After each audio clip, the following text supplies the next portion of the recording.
ازيكم عاملين ايه؟ يا رب تكونوا بخير. قبل ما نبدأ فيديو النهاردة ما تنسوش تصلوا على النبي وتشتركوا في القناة وتفعلوا الجرس وتدوسوا على اللايك، ويلا بينا. في الفيديو ده هنعمل قلقاس، والناس اللي ما بتحبش القلقاس تسمع الفيديو ده للآخر عشان هتحبه بالطريقة دي. كمان هنعرف عنه تفاصيل كتير جدا، وهنعمل لحمة في حلة ضغط. فيلا بينا نشوف الفيديو للآخر. اول حاجة هنعملها هنجيب حبتين قلقاس بالحجم اللي زي ده، بس لو بتنقي القلقاس نقيها الحباية المدورة اللي بالشكل دي، بتكون طرية وبتكون حلوة قوي في الطبخ. كمان دي كمية الرز اللي احنا هنعملها بالشعرية، كانت حوالي 3 كوبايات او كوبايتين ونص. ودي الخضرة اللي هنعمل بيها قلقاس، ودي خضرة اسمها سلق، ناعمة شوية كده، هي شبه ورقة البنجر بس مختلفة شوية انها ناعمة. هنستخدم معاه كزبرة وشبت وبقدونس. لو مش متوفر السلق ممكن تستخدمي كزبرة وشبت وبقدونس بس. دي كمية اللحمة، ديت مش لحمة، دي زي ريش كده بتبقى موجودة في سلسلة بتاعة الفقرات، بتبقى حلوة جدا. هنا بقى هجيب حلة ضغط، هنحط فيها كمية مية بالمقدار ده، وأول ما تبدأ تغلي بالشكل ده هنضيف عليها التوابل والبصل. عايزين نزودوا كمية البصل عادي، مفيش أي مشكلة، طول ما البصل كتير قوي في المية بيدي طعم. بعد كده هنحط ورق لوري وشوية أعشاب حواليها وعود قرفة صغير قوي. ممكن نعمل بالطريقة دي اللحمة حتى لو احنا بنعملها لحمة غير الريش اللي احنا جايبينها. هنحط بقى طماطماية كده نقطعها 4 تربع ونسيبها تغلي ونغطي عليها الحلة، بس مش هنقفلها كويس جدا لحد ما نحط اللحمة. بعد كده هنحط اللحمة في المية وننضف الخضار ونقطع القلقاس. واحنا بنعمل كل ده تعالى اقول لكم اصل القلقاس ده ايه.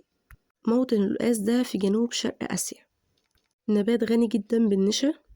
لف آسيا كلها لحد ما وصل عندنا في البحر المتوسط، بعد كده لف أفريقيا كلها لحد ما وصل أمريكا.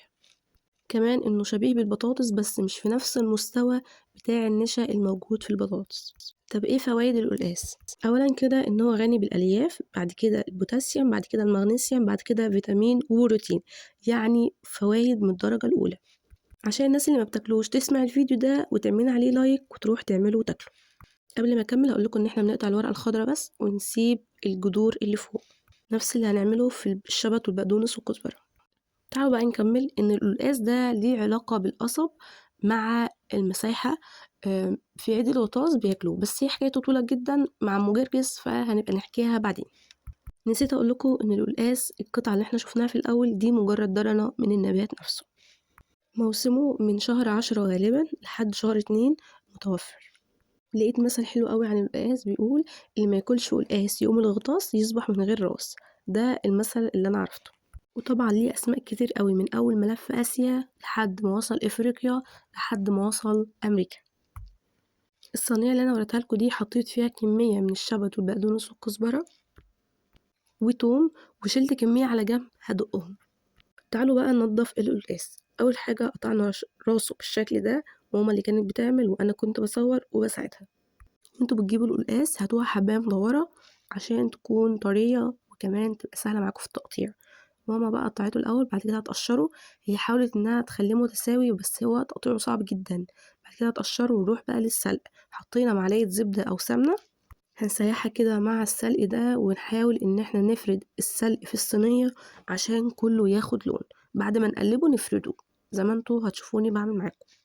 لو مش متوفر سلق ممكن تستخدموا بقدونس وكزبرة وشبت عادي خالص. اغلب الناس بتعمله كده لان السلق ده غالبا مش متوفر.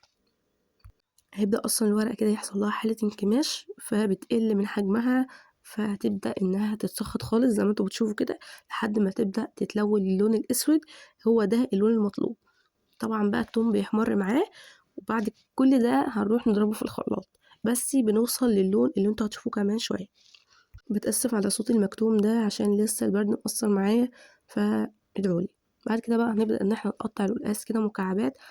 يفضل ان احنا نقطعه حجم متساوي عشان كلها تبقى سوا واحد. غالبا بتكون قطعة مستوية وقطعة مش مستوية، فالافضل ان احنا نخليه كله سوا بعض. احنا مش اول مرة نعمل القلقاس، احنا عملناه مرات كتير قوي بس من فترات قريبة لان ما كناش نعرفه الاول، والناس اللي تعرفه عملوه بطريقة غلط ومحبتهوش، عشان كده يفضل ان هو يتعامل بالطريقة دي. كمان ممكن ان هو يتحط مع اللحمة بيبقى حلو قوي، بس اللحمة غلت يامان وبقت ب230 جنيه و250، واحنا سألنا عليها اخر مرة كانت ب220. هنروح بقى بالسلق بقى بالشكل ده، ولسه هنلونه اكتر لحد ما يبقى خالص. برضو هنقلب فيه ونفرده في الصينية. بعد كده هنحط ملح على القلقاس ده ونسيبه حوالي ربع ساعة او اقل. دي الكمية اللي انا قلتلكوا شلتها على جنب من كزبرة وشبت وبقدونس وثوم. هندقهم كويس جدا وهنسيبهم على جنب برضو هنحتاجهم. بقت ناعمة بالشكل ده، فده الشكل اللي احنا عايزينه. هنسيبها بقى ونروح نشوف السلق وصل الدرجة دي من اللون اللي احنا عايزينه، حتى التوم كمان. فهنشيله بقى من على النار ونسيبه يبرد شوية. اللون ده هو اللي هيديكي درجة لون الشوربة بتاعة القلقاس بعد ما يستوي. نروح للقلقاس ونغسله بمية سخنة جدا، يعني شوفي ايدك هتتحمل درجة المية قد ايه وتغسليه بعد الملح. لو عندك جوانتي سيليكون البسيه وافتحي المية السخنة على أعلى درجة فيها واغسليه كويس جدا لحد ما اللزوجة اللي فيه تنزل كلها، وتأكدي كويس إن معادش فيه أي حاجة لازجة. بتكون مادة نشوية بتنزل من القلقاس بغسيل المية السخنة، وتأكدي كويس جدا إن هو نزل، لأن ده أساس عمل القلقاس. هنروح بعد كده للرز بالشعرية. أول حاجة نحمر الشعرية. هنحمر كوبايتين من الشعرية على كوبايتين ونص أو 3 كوبايات من الرز. فكل ما تكون الشعرية كتير كل ما يكون أحسن. اللي ضفناه الأبيض ده سكر، نص معلقة سكر صغيرة هنضيفها مع الشعرية وتتحمر. بتساعد على توحيد لون الشعرية، بس أنا للأسف سبتها لأن أنا اللي كنت بعملها، حباية غمقت وحباية لسه، فالغلط مني أنا. السكر لو جربتوه مع الشعرية ولسان عصفور والمكرونة المحمرة بيخلي لونها حلوة جدا وبتكون موحدة في اللون. باقي الدرجة دي هشيلها بقى، هوطي عليها النار او هطفي عليها النار واحمرها كده على البارد من غير النار. هضيف عليها الرز واقلبه كويس جدا لحد ما يعمل كل ده ميكس كده مع بعضه. وهجيب 2 مرقة على كوباية مية سخنة، وهضيف الباقي مية سخنة عادية. لو عايزين تضيفوا شوربة عادي، بس انا ما بفضلش الشوربة على الرز. زودت الباقي مية عادية وحطيت الملح، وبعد كده هغطي عليه لحد ما يبدأ يغلي واغطي عليه. هنا بقى عملنا الريش بتاعتنا او السلسلة او الفقرات بتاعت اللحمة. يا جماعة بتبقى حلوة جدا وكلها قراقيش ولحمة برضو، بتبقى حلوة جدا. روحوا لأي جزار وقولوا عايزين السلسلة او الريش اللي بتبقى عند الفقرات. هنا جبنا حوالي كوبايتين شوربة من اللحمة وحطينا فيهم القلقاس.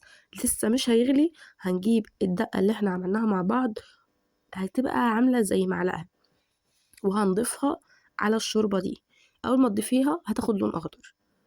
بعد كده بقى هنحط الخليط اللي كان على النار اللي هو السلق والثوم والكزبرة والبقدونس والشبت ونضربهم في الخلاط بعد ما بردوا. يبقى بالشكل ده نضيفهم على الشوربة دي بتاعت القلقاس، وهنحط عليها مرقة. وبقت بالشكل ده نسيبها تغلي لحد ما يبدأ يطيب. لو المية قلت بنضيف شوربة. ده بقى الأكل بعد ما خلص، اللحمة والقلقاس والرز والشوربة. وطبعا عملنا لسان عصفور كان طلب من اخويا فعملنا له. بجد حلو قوي، جربوه يا جماعه بالطريقه دي. الناس اللي بتحب شيء القلقاس تغير فكرتها بالطريقه دي جد هتحبه.